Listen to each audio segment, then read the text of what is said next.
Le Mali et son peuple ne seront pas des spectateurs face aux assauts et l'adversité.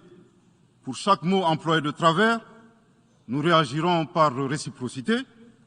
Pour chaque balle tirée contre nous, nous réagirons par réciprocité.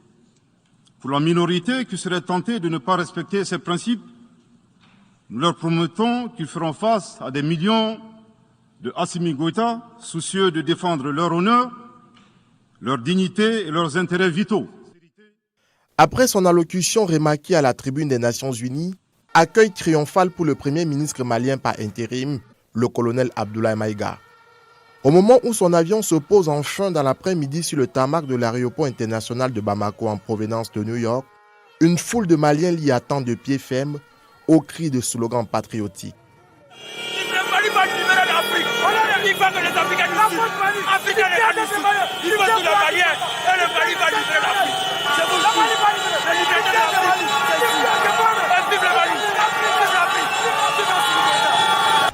Nous sommes là aujourd'hui à l'aéroport international de Bamako, c'est nous, pour accueillir notre Premier ministre et montrer au monde, au peuple monde, que le peuple malien est derrière l'aide autorité.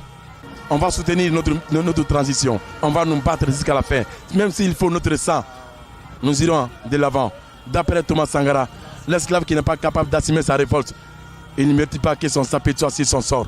Et cet esclave répondra seul de son malheur, seule la lutte libère.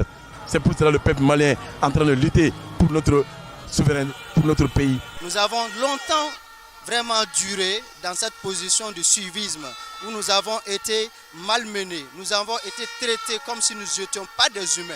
Aujourd'hui, nous avons des autorités qui nous montrent que tout est possible dans ce monde, qui nous montrent que nous pouvons nous défendre et que nous pouvons aujourd'hui vivre dignement.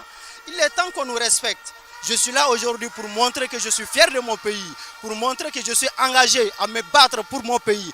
Merci vraiment pour cet instant. Je ne pouvais pas imaginer vivre cela pendant le reste de ma vie, mais je suis fier aujourd'hui de vivre cela aujourd'hui en direct et être présent sur ce lieu-là aujourd'hui pour vraiment accueillir les héros nationaux, les héros africains qui a su tenir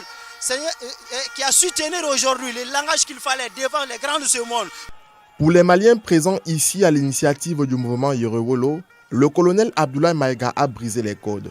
Sorti du cadre diplomatique formel, il a craché la vérité aux dirigeants du monde, et ce, de manière frontale. Affirmant ainsi la souveraineté du Mali, qui désormais est maître de ses propres choix et ne cède plus à la pression extérieure, fût-elle celle de l'ancienne puissance coloniale. Aujourd'hui, c'est une journée historique parce que nous accueillons le colonel Abdoulaye Maïga qui a tenu un discours historique. La mobilisation a été à la taille du discours. C'est pourquoi nous disons qu'aujourd'hui, un nouvel ordre mondial est en train d'être tracé à partir de Bamako sous le leadership éclairé et vigilant du président, colonel, libérateur, patriote. C'est ce qui se fait aujourd'hui au Mali. Alors, bain de foule pour le premier ministre malien par intérim, le colonel Abdoulaye Maïga, suivi d'une manifestation improvisée en soutien au mouvement patriotique national. De l'aéroport, le cortège traversera tous les points stratégiques de la ville de Bamako, y compris l'emblématique monument de l'indépendance qui symbolise la souveraineté du Mali jusqu'à s'ébranler à Koulouba, aux portes de la présidence de la République du Mali.